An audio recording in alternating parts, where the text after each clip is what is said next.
Imagine yourself standing in the dim glow of candlelight inside a medieval women's abbey in 12th century England, a place of stone cloisters, carved arches, and the smell of incense mingled with damp wool and parchment.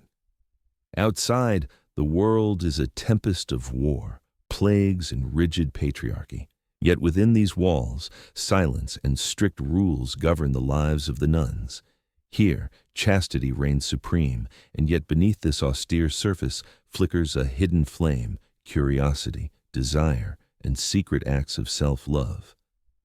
In a quiet room called the scriptorium, where nuns diligently copy sacred texts by hand, a young woman named Juliana glances up slyly from her work. Although she is meant to transcribe psalms, among the pages she hides forbidden fragments of a Roman text on love, the infamous Ovid's Ars Amatoria. The manuscript margins are adorned with playful and provocative doodles, vines curling like fingers around fruit delicately and suggestively drawn, an unmistakable wink at the pleasure concealed beneath piety. Juliana's acts were no accident.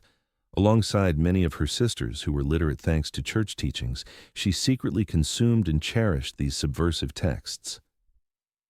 Access to classical literature and herbal manuals opened a window into the body's mysteries, promising forbidden knowledge of pleasure, even while the church condemned such desires as sinful. Medieval society, and the church in particular, was gripped by an intense fear of female sexuality. Female masturbation was labeled a grave sin, a pathway to spiritual corruption. Yet, despite the risks, some women recorded their experiences in diaries and confessions. For example, a 14th century Abbey chronicle recounts Sister Agnes's shameful indulgence in self-touch and the rigorous penance that followed, a testament to the complex interplay of guilt and desire. Beyond writings, archaeologists have uncovered artifacts suggesting another story. In a French convent ruin, a concealed chamber revealed a polished wooden cylinder inscribed with Latin words meaning, "My body is God's garden, and I shall tend it alone." Far from being a mere devotional tool, it resembles a self-care object, perhaps used in private rituals of exploration. Such discoveries hint at an alternative tradition, one where women quietly resisted the repression imposed upon them. Within convent walls, women navigated a difficult duality. They lived under vows of chastity and discipline, yet battled inner turmoil, a pendulum swinging between denying desire and secretly cherishing it. Some scholars suggest that the secrecy and coded expressions surrounding female pleasure fueled a unique erotic imagination, one that intertwined spiritual yearning with bodily sensation. Outside convents, the wider world was less forgiving. The church vehemently condemned masturbation, especially among women, deeming it unnatural and dangerous to social order. Female desire was viewed as disorderly, a threat to the patriarchal fabric where men owned both spiritual and physical dominion. While men were cast as active agents of desire, women were expected to be passive, obedient, and chaste, a strict binary that left no room for female pleasure as an autonomous experience. Theologians, from St. Jerome to the anonymous authors of penitential manuals, obsessively cataloged sins related to sexual desire.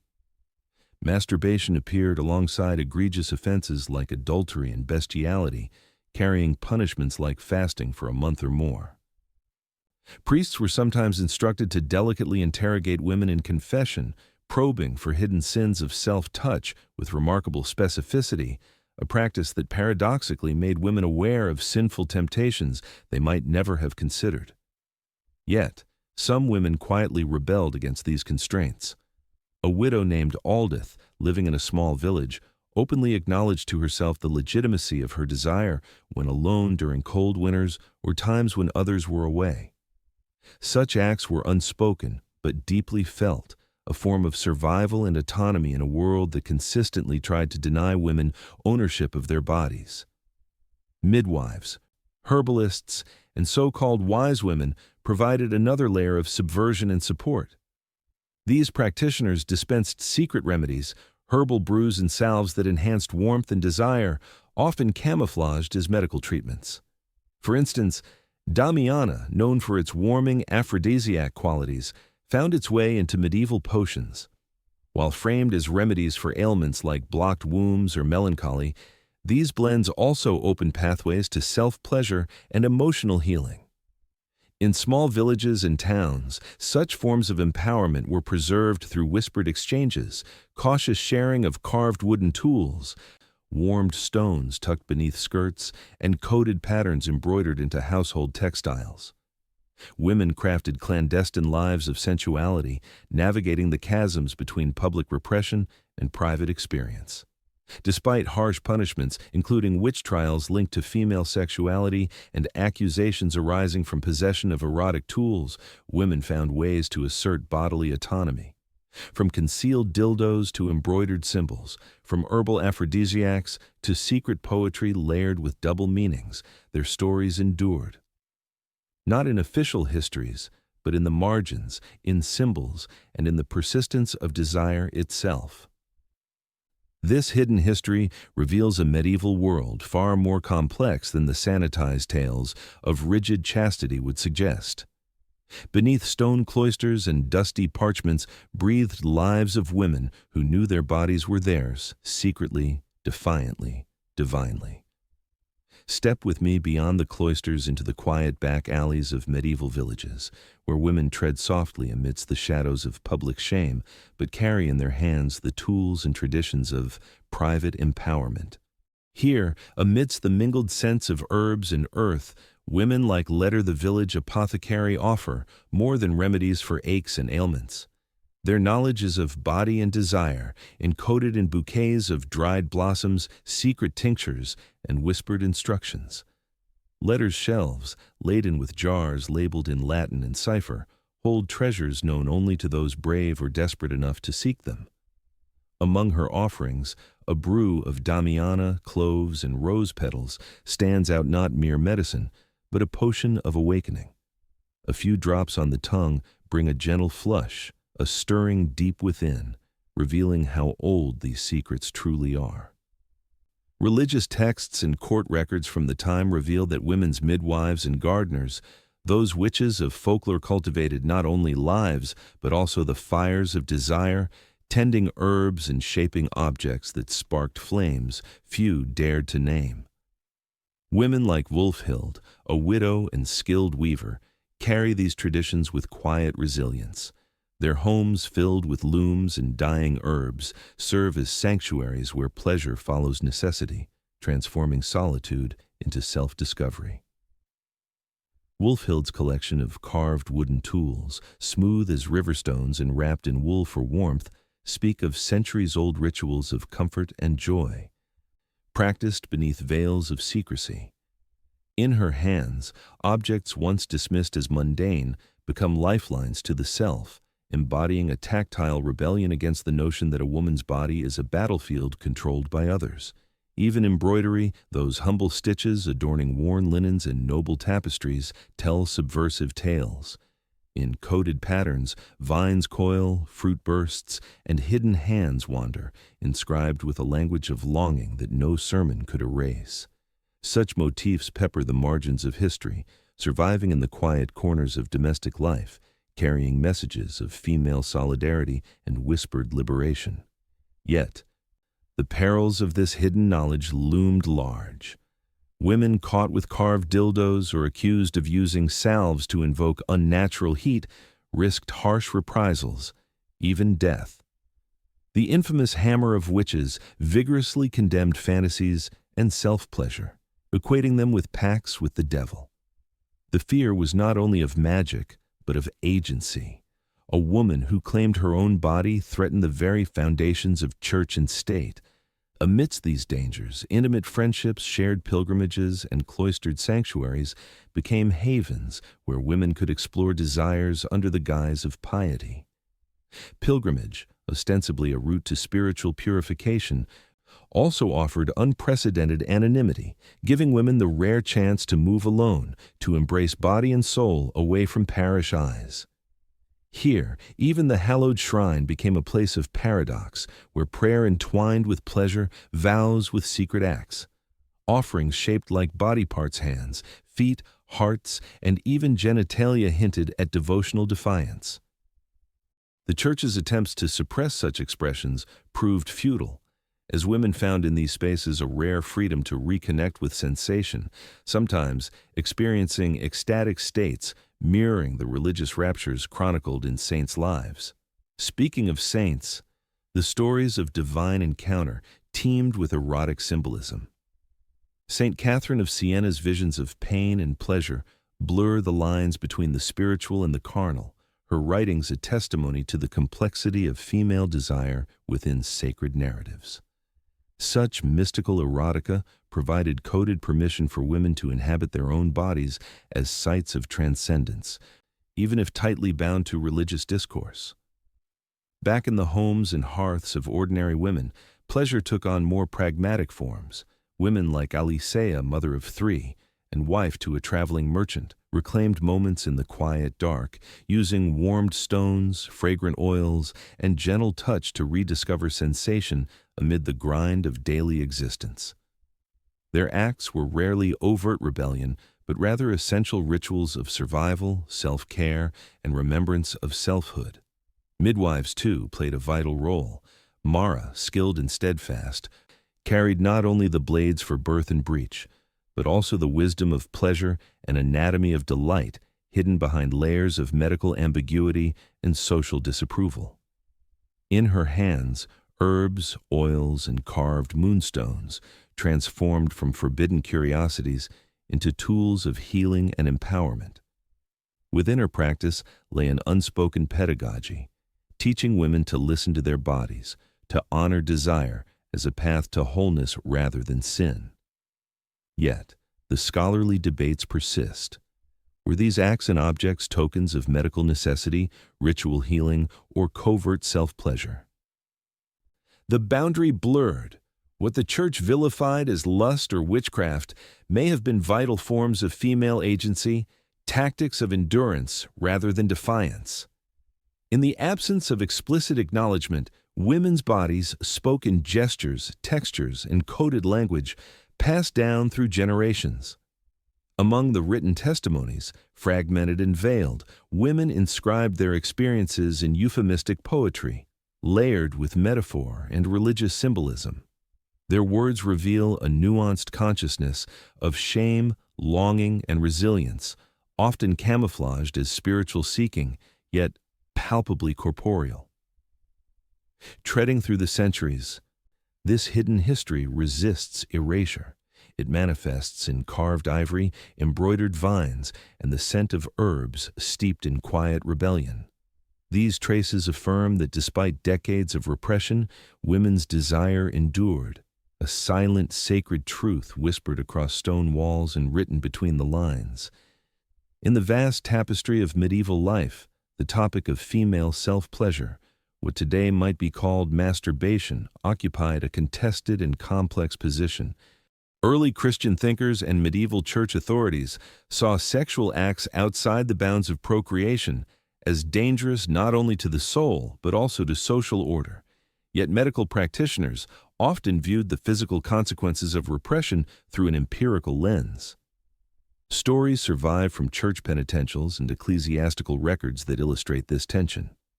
For example, Gerald of Wales in the early 12th century recounted a tale of a young monk tormented by a demon who stimulated him to the point of emission, leading to accusations of impurity and loss of virginity. Such accounts framed solo sexual pleasure as a profound spiritual peril, potentially opening doors to sin and demonic influence. For the medieval church, masturbation was often categorized as a grievous senan act of lust that defied God's natural order. The monk John Cassian's writings divided fornication into intercourse, masturbation, and the lustful mind, underscoring the pervasive anxiety about controlling sexual desire. Theologians like Pierre de Poitiers condemned masturbation as monstrous, associating it with a confusion of masculine and feminine roles, reflecting anxieties about gender and order. Penitentials, the manuals priests used to assign penances, commonly prescribed fasting, sometimes lasting up to 2 years, for those confessing to masturbation. Yet these documents also reveal a pragmatic flexibility. Penances were often lighter for laypeople, youth, and those without spouses, signaling an acknowledgement that desire required outlet for physical and moral health. In some cases, the failure of a spouse to fulfill marital duties could mitigate a partner's culpability, showing that ecclesiastical authorities recognized the social realities influencing individual behavior. Medical theory, largely inherited from ancient authorities like Galen, framed sexual health as a balance of humors and fluids. Both men and women produced seed necessary for reproduction, but if left unexpelled, it could cause illness or death conditions loosely named as suffocation of the womb or hysteria. Within this framework, masturbation was paradoxically recommended as a therapeutic method to restore balance and prevent disease. Physicians sometimes advised genital stimulation or the use of herbal concoctions to ease symptoms attributed to an accumulation of sexual energy. The celebrated 13th century thinker Albertus Magnus even argued that female masturbation could cool off the groin, making women more chaste by reducing excessive sexual desire. Such views illustrate the contradictory coexistence of medical acceptance with theological condemnation. Female self-pleasure was simultaneously a sin and a necessary cure.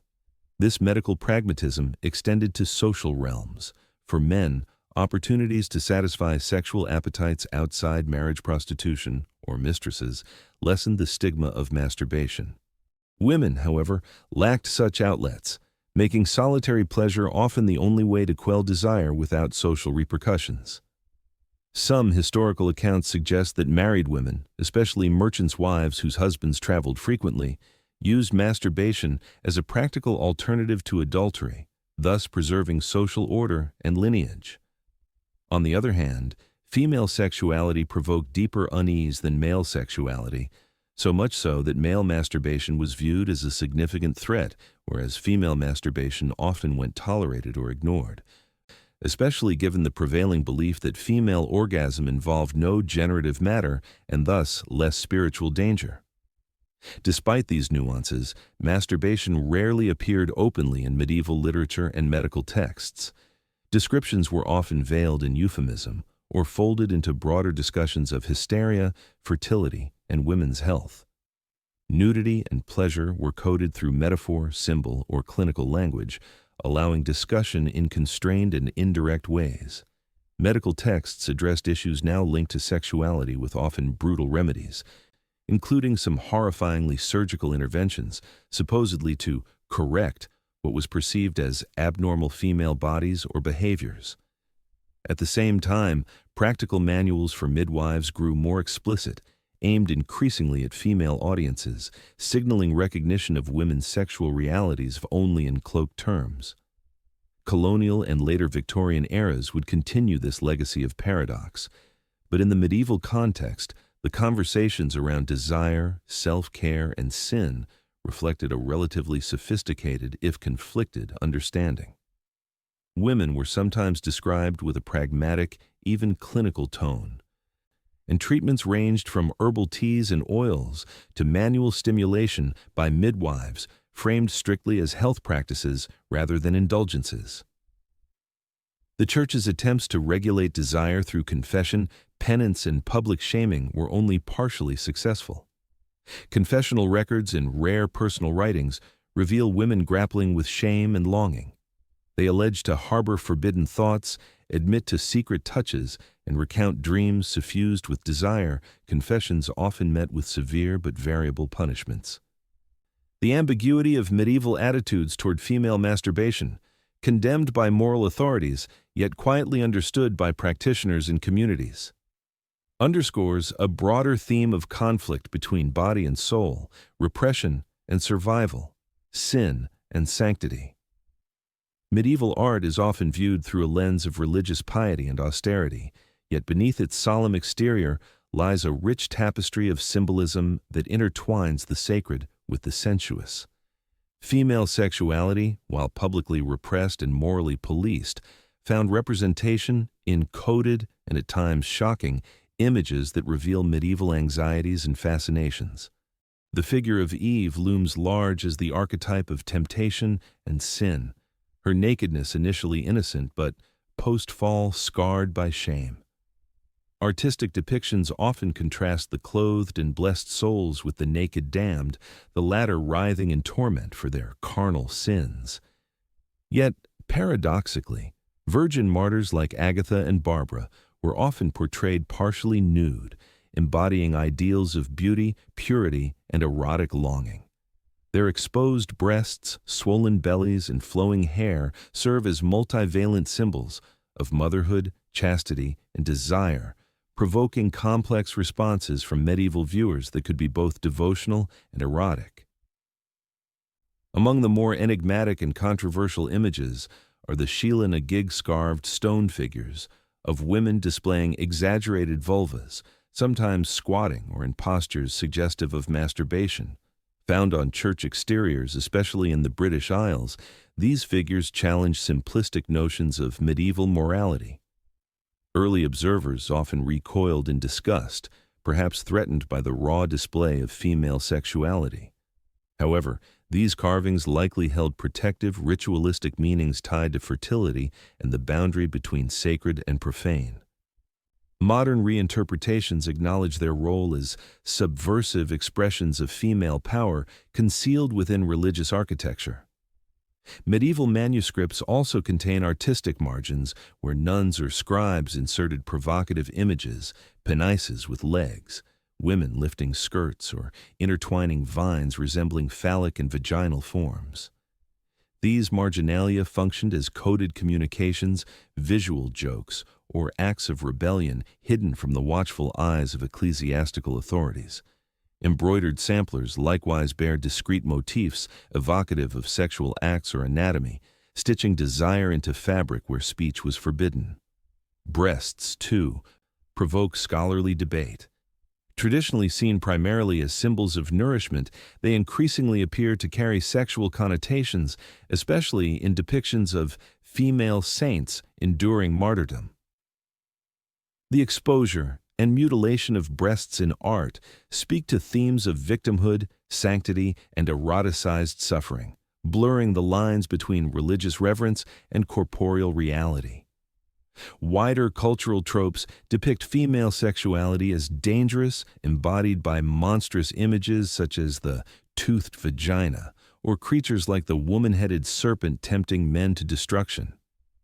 Widows, particularly young and sexually active ones, were portrayed as morally suspect temptresses, adorned with mirrors and jewelry signaling vanity and lust, reinforcing anxieties about women's autonomy and influence. Yet amidst warnings and condemnations, medieval visual culture provided a language for acknowledging female desire. Erotic as well as sacred, these images coexist within a worldview that recognized the body's complexity as both a vessel of sin and a source of divine connection. Medieval literature offers a window into the layered, often contradictory ways female desire was understood, constructed, and represented in society. While women were often controlled by social and religious norms that constrained their sexuality, literature reveals a spectrum of voices grappling with themes of autonomy, pleasure, and power. Among the most famous literary figures is the Wife of Bath from Geoffrey Chaucer's Canterbury Tales. She embodies a bold, complex female character who openly discusses her multiple marriages and her desire for control within relationships. The Wife of Bath's prologue and tale challenge prevailing notions of female submission by portraying a woman who claims sovereignty over her body and her marriages. Through wit and cunning, she asserts that what women most desire is mastery over their own lives, a radical concept amid a male-dominated medieval world. Her narrative aligns with broader medieval archetypes known as female tricksters, women who use intelligence, sexuality, and negotiation to carve out spaces of authority. These figures subvert social expectations, functioning as agents of resistance against rigid patriarchal norms. Thus, medieval women's literature not only reflects misogyny, but also reveals sites of early feminist sentiment. The portrayal of women's sexuality often connects tightly with imagery around virginity, marriage, and the control of female bodies. A woman's hair, for example, symbolized both availability and virtue. It was often worn loose before marriage and tied or covered afterward. The loss of virginity carried social weight, as shown in legal and ecclesiastic records, treating premarital sex as a grave offense, resulting in punishment or social disgrace. Virginity itself was a fluid concept, sometimes symbolizing purity, sometimes a social tool wielded to secure alliances through marriage. Hagiographies and romance literature frequently featured virgin saints or noble heroines whose sexual purity underscored religious virtues and societal ideals. Yet, paradoxically, their stories also drew on narratives of desire and eroticism, rendering female sexuality simultaneously idealized and dangerous. Religious and secular texts often depicted women ambivalently, oscillating between saintly figures and temptresses. Biblical stories, notably Eve's temptation and fall, were foundational in constructing views of women as weak-willed and prone to cynoperception embedded deeply in medieval culture. Yet, some literary works, through allegory and metaphor, questioned or complicated these stereotypes. Women's anger, desire, and autonomy were subjects of tension, with prescriptive literature warning of the dangers of female emotion and sexuality. Yet literary voices, like the Wife of Baths, expressed nuanced and empowered perspectives, revealing women's struggles to negotiate personal freedom within societal limits. The representation of female desire in texts included coded linguistic devices, metaphors, allegories, and double entendres that allowed women to express yearning and agency subtly.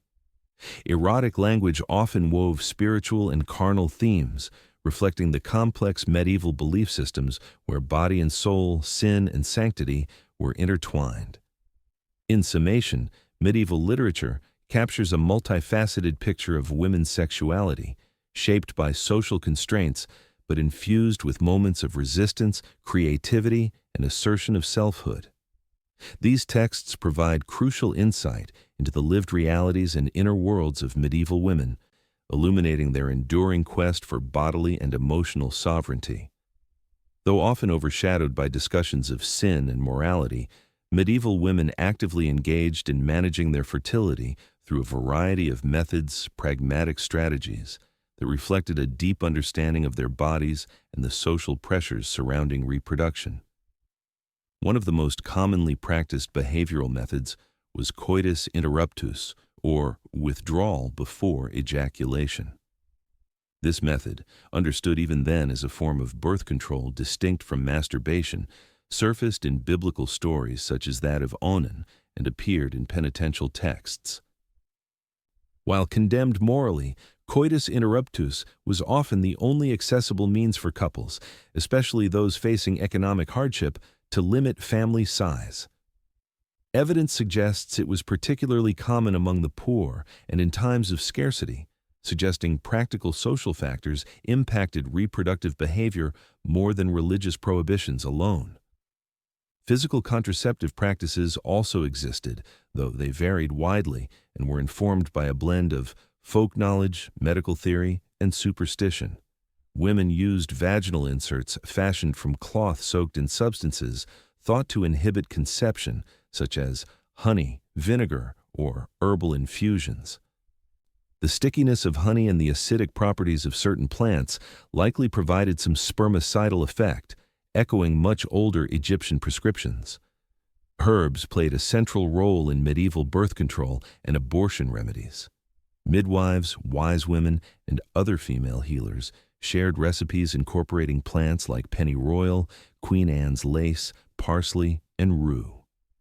These herbs not only served as contraceptives, but also as agents to induce menstruation, the ancient euphemism for early abortion. The knowledge of these herbal effects was closely guarded within female communities, excluded from formal medical texts, dominated by male scholars. Medical manuals of the time included detailed prescriptions for contraceptives and abortifacients, often cataloging dozens of remedies. For example, the 11th century medical encyclopedia Canon of Medicine by Avicenna recommended mint as a pessary inserted into the cervix to prevent pregnancy. Scholars today recognize the sophistication embedded in such texts, which indicated an anatomically informed awareness of the female reproductive system, albeit framed within the humoral theory prevalent in medieval medicine. Physical barriers, rudimentary but thoughtfully employed, also featured in medieval contraceptive practices. In addition to herbal pessaries, cloth and sponges soaked in various substances were used to physically obstruct sperm from reaching the womb. Some evidence points to the early use of animal bladders or intestines as condom-like devices, primarily by men, although documentation is sparse. The tension between church doctrine and contraceptive practice was palpable. The Catholic Church officially condemned artificial birth control, viewing procreation as the primary purpose of marriage. Decretals from popes like Gregory IX declared marriages null if parties deliberately avoided children. Yet, enforcement varied, and the lived realities of couples who faced economic, social, and personal incentives to limit offspring often superseded official teachings. Abortifacients occupied a complex ethical space, with early-term abortions at times considered morally permissible before the quickening, when fetal movement was detectable. Women's knowledge of such methods gave them a degree of reproductive agency unknown in many other historical periods. Other non-chemical practices included prolonged breastfeeding, which naturally delayed fertility through lactational amenorrhea. Demographic studies show that women who breastfed their own children spaced births further apart than wealthier women who employed wet nurses, revealing a subtle but significant method of fertility control embedded in daily life. Overall, medieval contraception was a tapestry woven from behavior, botanical knowledge, medical insight, and practical necessity.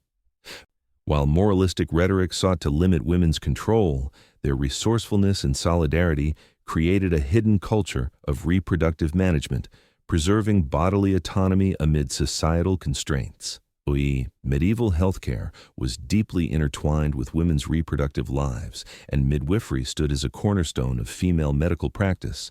Midwives, mostly illiterate women from lower social classes, provided most pregnancy and childbirth care, educating future midwives through closely guarded experiential knowledge passed orally and through direct observation. Rooted in a tradition that discouraged men from involvement in childbirth due to taboos regarding exposure to female genitalia, midwives operated as essential caretakers. They used practical tools like birthing stools, scissors, linens, and glowing hearths to aid delivery. Attendance at birth was exclusively female, creating a network of shared female knowledge centered around the cycles of life and pain. Despite the absence of formal medical training, many midwives cultivated rich repositories of knowledge about women's bodies, fertility, conception, and complications. They were skilled in facilitating births, but also in diagnosing and treating gynecological ailments with herbal remedies, poultices, and massages derived from centuries-old traditions.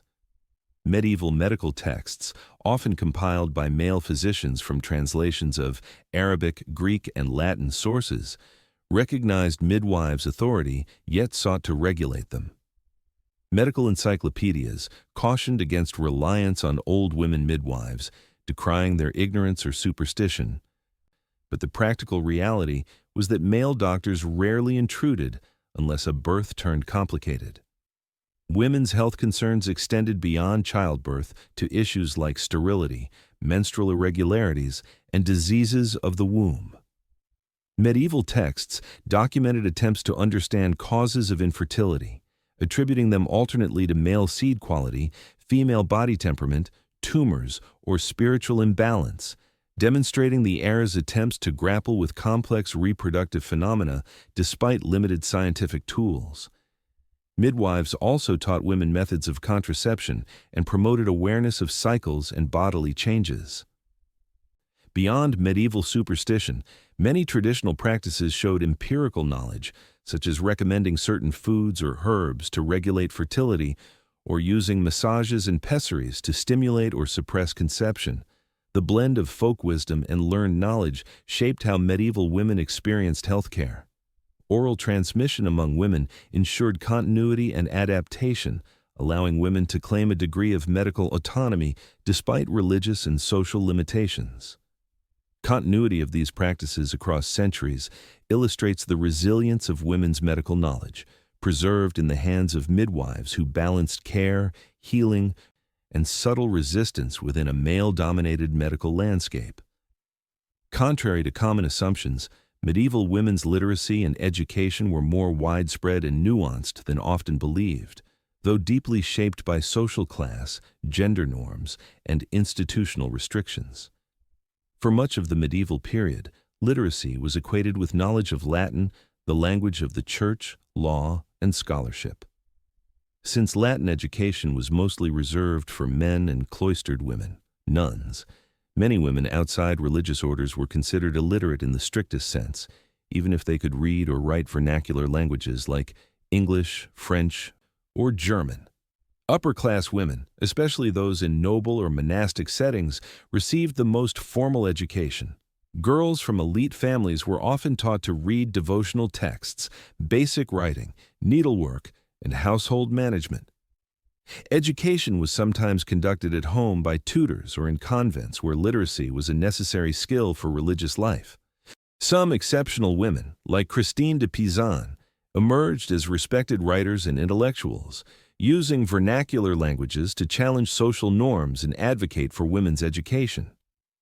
By the 14th and 15th centuries, literacy in vernacular languages expanded due to the rise of printed books and changing cultural attitudes.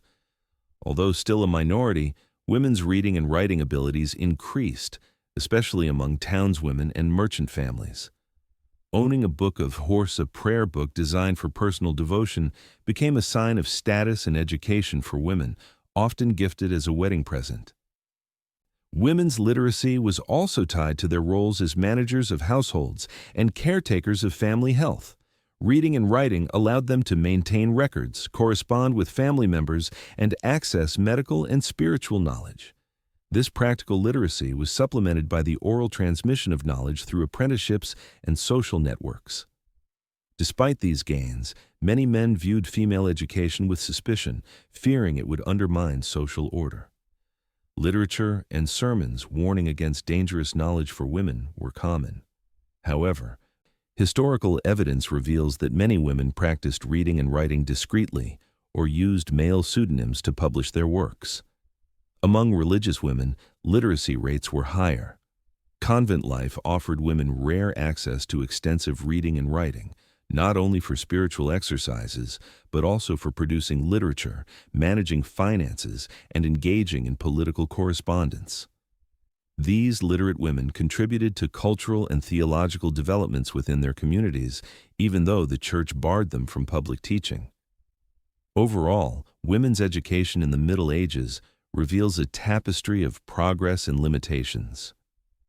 While deeply unequal and constrained by gender and class, the medieval world saw many women cultivating knowledge, agency, and creative expression through literacy, laying foundations for future advances. The social position of women during the Middle Ages was deeply influenced by the rigid hierarchies of feudal society and the doctrinal teachings of the Church. Women's lives were shaped primarily by their class, family background, and marital status, placing them in a complex web of dependence, control, and sometimes remarkable authority.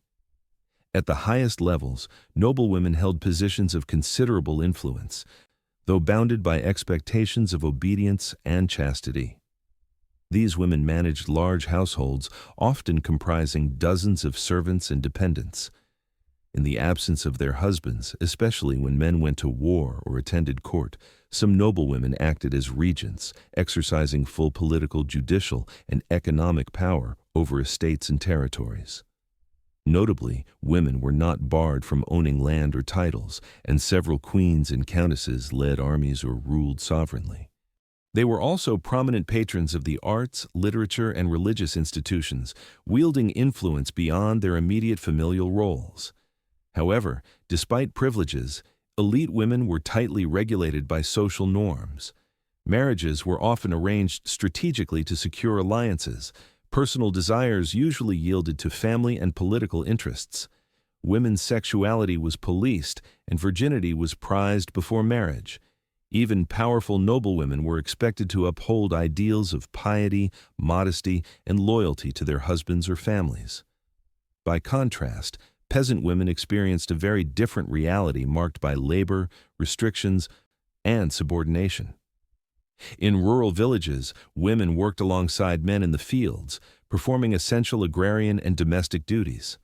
Though sharing workloads, they remained legally and socially subordinate, bound by customary law to their lords, fathers, husbands, or brothers. They rarely owned land or held formal power and could be punished for transgressions such as out-of-wedlock pregnancies, with penalties benefiting their lords financially. Yet, English peasant women also saw some degrees of autonomy in trade and labor. Many worked as brewers, weavers, and artisans, contributing economically to their households. Widows gained relative independence by inheriting property or running businesses, reflecting subtle but significant ways women navigated social constraints. Middle-class women, especially in burgeoning medieval towns, occupied an increasingly important role.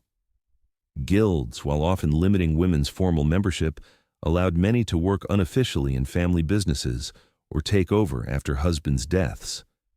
Bourgeois women gained literacy, economic agency, and social visibility, though gendered biases around cheaper female labor persisted.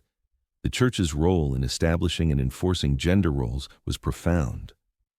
It promoted a worldview that emphasized women's spiritual equality, but institutionalized their legal and social inferiority. The doctrine portrayed women as helpers and subordinates to men, created from Adam's rib, symbolizing a secondary and dependent status. Women's legal rights were minimal. In law and court, married women were often represented by their husbands. Unmarried women remained under male guardianship, and their property and contractual powers were severely limited. However, widows occasionally exercised more freedom and economic clout, managing estates or engaging in commerce. Despite these limitations, individual women carved out substantial spaces of influence, leadership, and creativity. From warrior queens to learned nuns, from townswomen merchants to peasant artisans, women's lived experiences defied singular categorizations. Their social world was simultaneously circumscribed and dynamic, nuanced by class, geography, and personal circumstance. Medieval women were pivotal contributors to the cultural and artistic life of their time, though their roles were often overlooked or undervalued in historical narratives dominated by men. Their creativity flourished especially in the production of illuminated manuscripts, textiles, and devotional literature forms that provided both spiritual sustenance and markets for female artistic expression. Within monasteries and convents, nuns formed important communities of scribes and illuminators whose works combined religious devotion with artistic innovation. Women like Sibylla von Bonndorf, a nun and accomplished illuminator of the late 15th century, produced exquisite manuscripts whose vibrant colors and expressive imagery conveyed the spiritual ideals and unique perspectives of their communities. These Nonnenarbeit, or nuns' work illuminations, often reflected the restricted access women had to art training, resulting in artworks marked by sincere emotion, intricate detail, and compositions reminiscent of embroidery patterns. Outside religious institutions, lay women of noble and bourgeois classes engaged in literary pursuits that challenged prevailing gender conventions. Christine de Pizan, often regarded as Europe's first professional woman author, wrote extensively on the dignity and intellectual capacities of women. Her works, including The Book of the City of Ladies, showcased historical and biblical women's achievements, creating a metaphorical city celebrating female virtue and wisdom. De Pizan's role as both author and patron, supervising illuminated manuscripts, illustrates the multifaceted ways women asserted control over cultural production.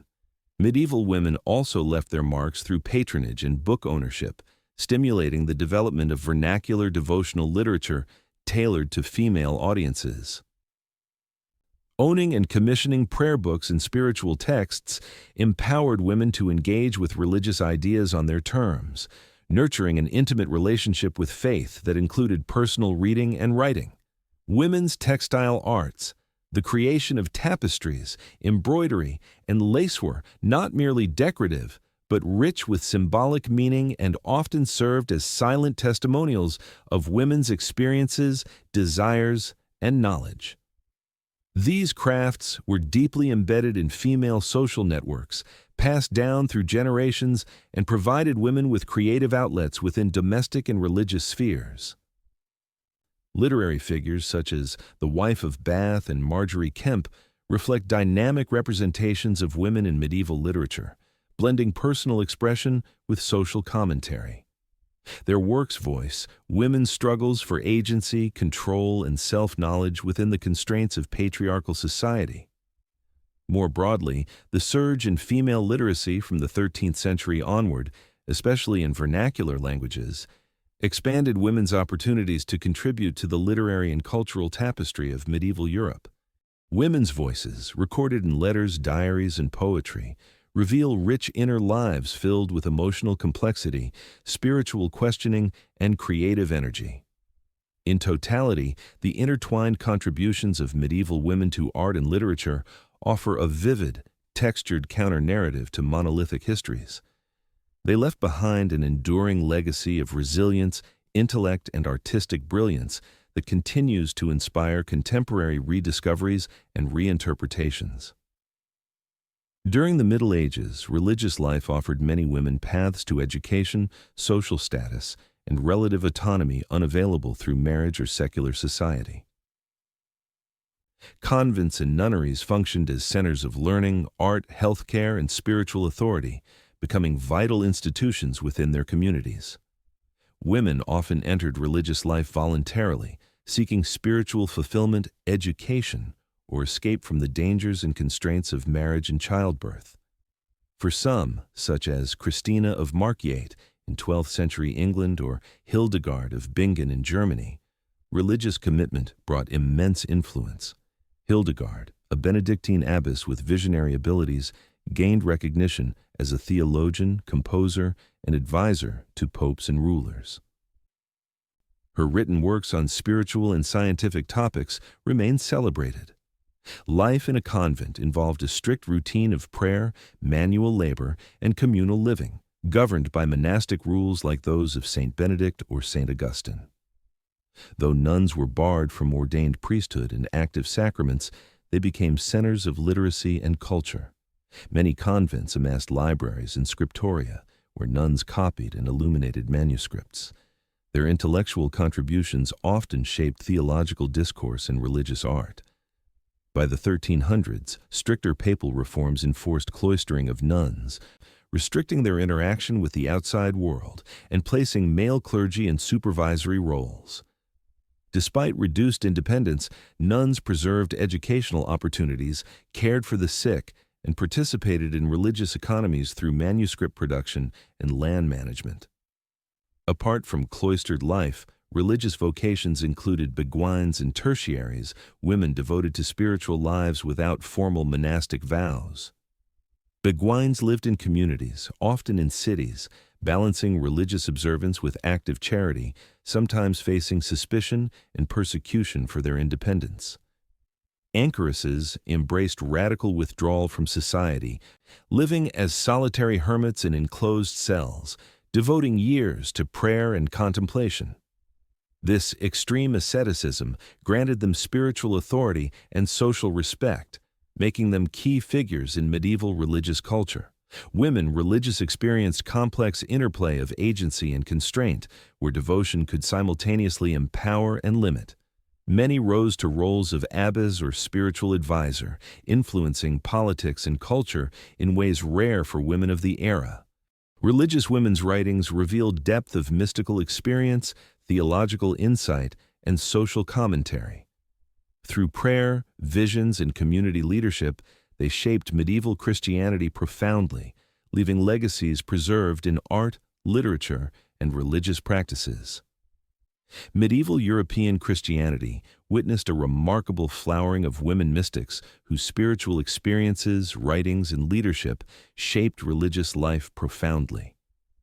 These mystics defied contemporary assumptions about female spiritual and intellectual inferiority, carving out spaces of vision, authority, and influence amid patriarchal constraints. Among the most celebrated was Hildegard of Bingen, 908-9, a German abbess, composer, writer, and theologian.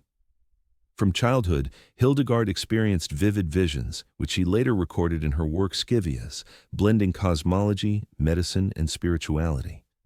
She was an extraordinary polymath whose correspondences with popes and kings attested to her wide-reaching influence. Hildegard's mystical theology emphasized the interconnectedness of body and spirit, gendered metaphors, and the vital role of feminine imagery in divine revelation. Julian of Norwich, Sador 1343 after 1416, an English anchoress mystic, produced revelations of divine love, considered the earliest surviving English-language book by a woman. Her visions of Christ's love, centered on tenderness, compassion, and motherhood, redefined medieval spirituality in deeply personal terms. Julian depicted Jesus in maternal imagery, challenging gender binaries and emphasizing spiritual intimacy grounded in human experience. Catherine of Siena, 1347-1300, exercised remarkable religious and political influence. A laywoman affiliated with the Dominican order, Catherine experienced mystical ecstasies and stigmata, used her visions to advise popes and rulers, and played a pivotal role in ending the Avignon papacy by encouraging Pope Gregory V to return to Rome. Her extensive letters articulate a vision of divine love and social reform driven by spiritual conviction. Marjorie Kempe, 1373 after 1439, documented her intense visionary experiences and pilgrimages in what is regarded as one of the earliest autobiographies in English. Marjorie's candid reflections on her spiritual struggles, mystical encounters, and social challenges provided an unprecedented female perspective on medieval piety and agency. These mystics navigated a perilous path while some, like Catherine and Hildegard, gained recognition and patronage. Others, like Marguerite Porete, were persecuted for unorthodox ideas, with Porete famously executed for her mystical writings deemed heretical. The tension between spiritual authority and ecclesiastical control highlights the fraught dynamics surrounding female mysticism. Women mystics often portrayed their relationship with Christ in erotic and gender-bending terms, using sexuality as a metaphor for spiritual union. Their revelations offered alternative readings of biblical themes, elevating female experience and agency while reshaping medieval Christian thought. Mysticism provided religious women a unique avenue for voice and prestige within a restrictive society. Their writings, music, and correspondence influenced theology, politics, and community life, securing for medieval women a lasting spiritual legacy that continues to inspire contemporary faith and feminist scholarship. Medieval women mystics wielded a unique kind of spiritual authority that often elevated them to influential positions within their communities and the broader church, even as they navigated profound challenges stemming from gender biases and institutional control. For women mystics, the experience of divine revelation was a powerful source of personal transformation and social influence. Their reported visions and spiritual insights were often framed as intense unions with God, described through stages such as purification, suffering, and illumination. Physical manifestations such as fasting, self-flagellation, and even stigmata, the appearance of Christ's wounds on the body, served as undeniable signs of sanctity, strengthening their credibility. Mystics like Hildegard of Bingen built alliances with church authorities and political leaders, using their visions to fight heresy and influence policy, demonstrating how mystical experiences could intersect with orthodox beliefs and institutional power. Similarly, Catherine of Siena's role as an advisor to popes and advocate for church reform showcased mysticism as a vehicle for female leadership in a male-dominated ecclesiastical hierarchy. The Church's endorsement was critical to legitimizing mystical women, distinguishing between piety and heresy. Confessionals became venues where female mystics partnered with male clerics, who mediated the dissemination of their messages. This gatekeeping role ensured that mystics remaining in favor presented visions conforming to Catholic orthodoxy. Yet, the path was perilous. Dominant theologians grew increasingly suspicious of female religious independence. Movements like the Beguines, who lived semi-religious lives outside formal monastic structures, faced persecution as heretical threats. The rise of inquisitorial practices in the later Middle Ages led to the condemnation and execution of mystics like Marguerite Porete, whose writings challenged institutional authority. The tension between mysticism and institutional control reflected broader anxieties about women's roles in spiritual and social spheres. While some mystics embraced submission to male authority and doctrinal orthodoxy as a survival strategy, others attempted more radical spiritual autonomy, often at great personal risk. Joan of Arc exemplified this paradox. Guided by her visions, she attained extraordinary status as a military and spiritual leader, ultimately martyred for heresy.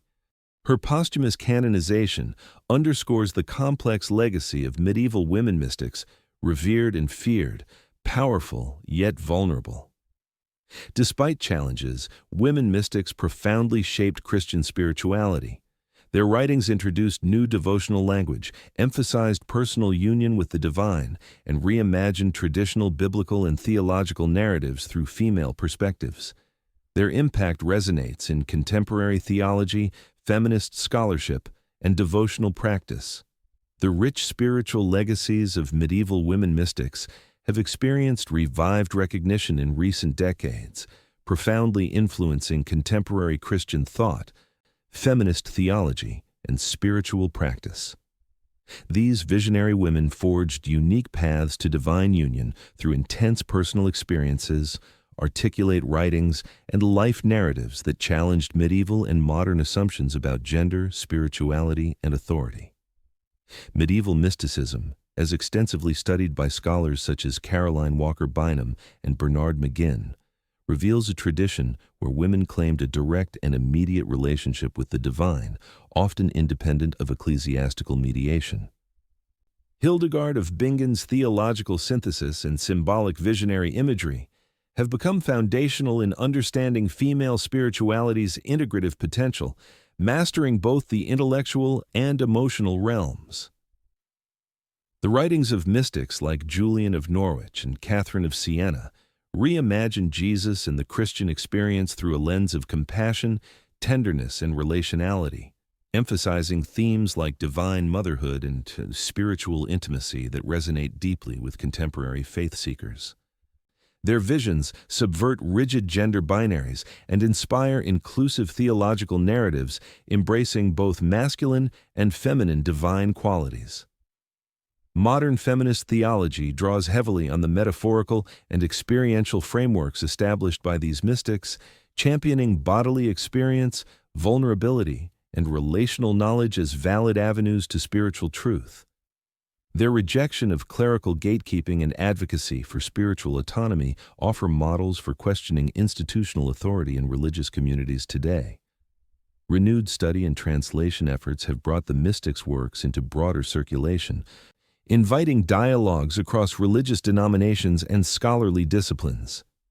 Educational programs and spiritual movements center their legacies, fostering empowerment through contemplative practices inspired by medieval female spirituality.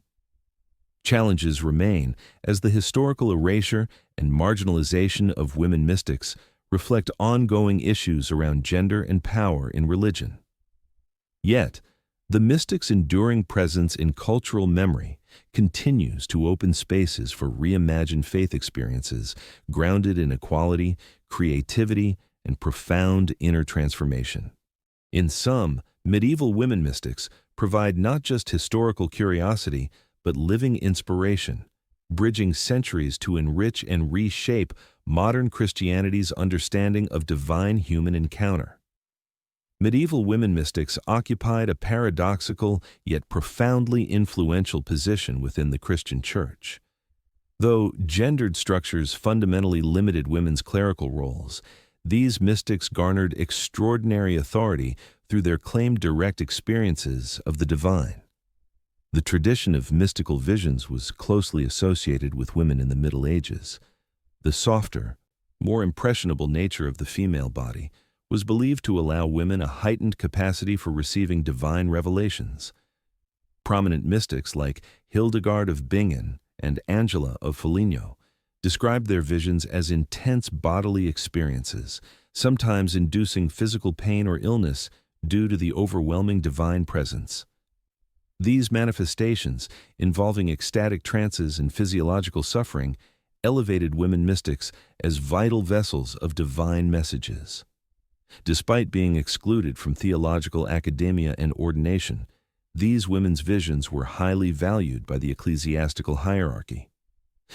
Religious leaders frequently consulted female mystics for guidance during crises, recognizing their revelations as providential. Their experiences were documented by confessors, who often acted as intermediaries, validating and disseminating the mystics' messages while ensuring their conformity with orthodox doctrine. Mystics like Hildegard managed to carve remarkable spaces of influence.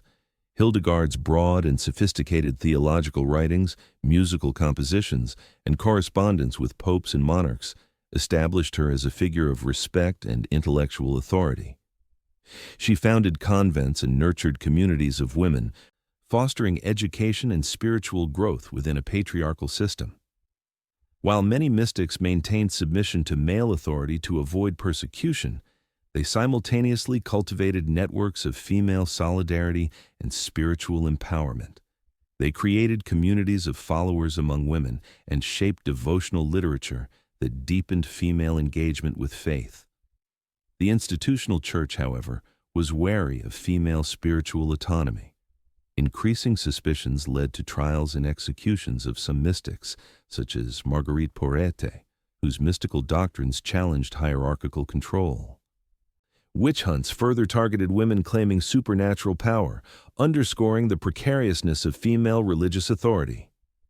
Still, within these tensions lay transformative potential. Female mystics reshaped Christian spirituality by emphasizing personal union with God, incorporating feminine imagery into theology, and challenging rigid gender binaries. Their legacies endure in contemporary theology, feminist spirituality, and historical scholarship, revealing women's pivotal roles in shaping Christian faith. The path of medieval women mystics was fraught with peril, as their influence and unmediated spiritual authority increasingly attracted suspicion and condemnation by church authorities. While many female visionaries were respected and protected, others faced persecution, trial, and execution, emblematic of the broader tensions surrounding women's roles within medieval Christianity. Physical suffering was regarded as proof of sanctity, with mystics practicing extreme asceticism, fasting, and mortification of the flesh. The appearance of stigmata Christ's wounds manifesting on their bodies and bleeding on Fridays were interpreted as divine affirmations of their mystical connection. Such signs boosted their legitimacy, but also made them conspicuous in ecclesiastical scrutiny. Female mystics typically partnered with confessors or male clergy who helped validate and disseminate their revelations. This clerical oversight was essential for distinguishing authorized visions from heresy. However, as female religious movements like the Beginessimi monastic communities of laywomen dedicated to spirituality and charity rose in influence during the 12th and 13th centuries, the Church's tolerance waned. The Beguines, celebrated initially as brides of Christ, became targets as the Inquisition gained strength. Suspicion arose over their autonomous spirituality and non-cloistered lifestyles, culminating in papal condemnation and trials in the 14th century. Prominent figures met harsh fates. Marguerite Porete, a Beguine mystic and author of The Mirror of Simple Souls, was burned at the stake in 1310 after her teachings were deemed heretical despite earlier guarded acceptance. Porate's rejection of clerical mediation and direct teaching style challenged hierarchical control, leading to her downfall. Similarly, other women mystics faced accusations of heresy, especially when their mystical marriages to Christ were interpreted by Dominican inquisitors as diabolical copulations. The late medieval period witnessed clampdowns on female mysticism as institutional church efforts sought to control religious expression and consolidate orthodoxy. Despite persecution, parts of female mystical traditions survived through manuscript preservation, oral transmission, and integration into Catholic devotional life. Marjorie Kempe's autobiographical book of Marjorie Kempe, describing her visions and pilgrimages, was rediscovered centuries later, offering insight into the challenges and resilience of female spirituality. This tragic history highlights the precarious balance women mystics navigated between profound spiritual authority and institutional suspicion. Their trials reflect the broader cultural anxieties over female autonomy, spirituality, and the limits of acceptable religious expression. The contributions of medieval women mystics experienced challenging historic erasure, but have undergone significant scholarly rediscovery and reevaluation since the late 20th century. This revival has reshaped understandings of medieval spirituality, gender, and Christian theology. For centuries, the achievements of women mystics like Hildegard of Bingen, Hadewige of Brabant, Mechthild of Magdeburg, and Marguerite Porete were marginalized or overshadowed by the male-centered histories of Christian thought. Only recently have their writings and lives been recovered with serious academic attention through critical translations, historical research, and feminist reinterpretation. Scholar Caroline Walker Bynum was instrumental in highlighting how medieval women mystics used embodied spirituality, asceticism, and visions to craft religious authority even when barred from formal clerical power. Her work reveals a pattern where these women's mystical experiences offered alternative vocabularies for faith that emphasized vulnerability, suffering, and radical personal transformation. Bernard McGinn, a leading historian of Christian mysticism, devotes extensive study to these women alongside well-known male mystics, arguing that they fundamentally shaped late medieval religious culture. He underscores their roles not just as visionaries, but also as influencers of theological development and religious reform. Contemporary exploration emphasizes the mystics' creative use of language, metaphor, and personal narrative to articulate a spirituality that transcended institutional repression. Their writings propose new possibilities for Christian identity, one that embraces both masculine and feminine experiences and challenges rigid doctrinal conventions. This scholarly revival has inspired interfaith dialogues, spiritual practices, and feminist theology, invigorating discussions on mysticism, embodiment, and religious authority. Women mystics from the Middle Ages now serve as enduring models of courage, creativity, and spiritual depth in modern Christianity and beyond. The rediscovery continues to reveal how these women transgressed gender barriers artfully, asserting a unique spiritual voice that still resonates, encouraging a re-evaluation of how spirituality and authority can be understood. The tradition of medieval women mystics offers enduring lessons and inspiration for contemporary Christianity, spirituality, and gender studies, while continuing to raise important questions about the negotiation of authority, embodiment, and voice. Medieval women mystics embodied a paradoxical power, marginalized by patriarchal structures, yet spiritually authoritative through direct divine experience. This legacy informs modern theological reflection on the intersectionality of gender and spirituality, showing that even within restrictive contexts, women could claim sacred voices and reshape religious narratives. Today, their writings and lives give voice to previously silenced perspectives, emphasizing themes of embodiment, vulnerability, and relational intimacy with the divine.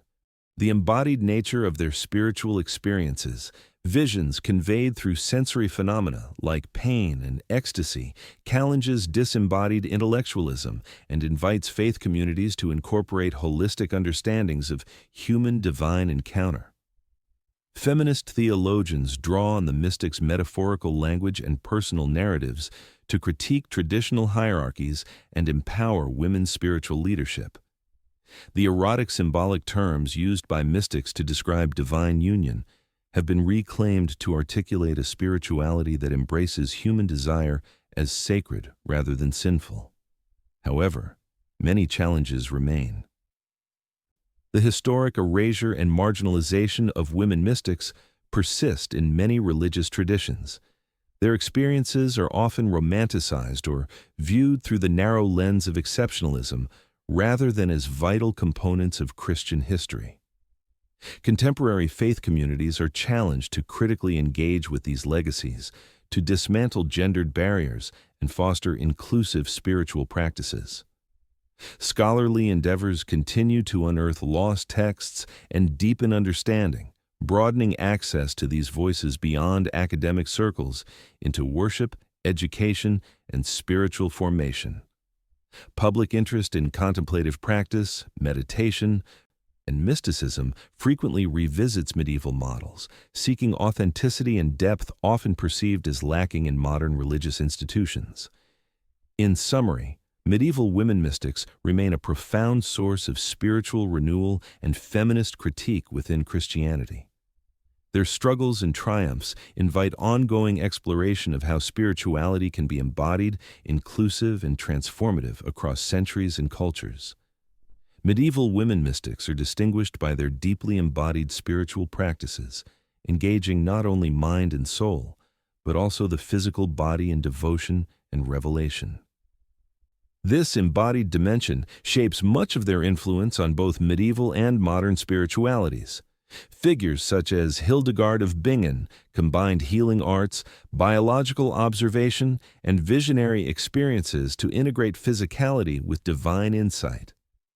Her writings on the natural world, the human body, and medicinal herbs reflect a holistic theology that views the body as a sacred site of spiritual knowledge.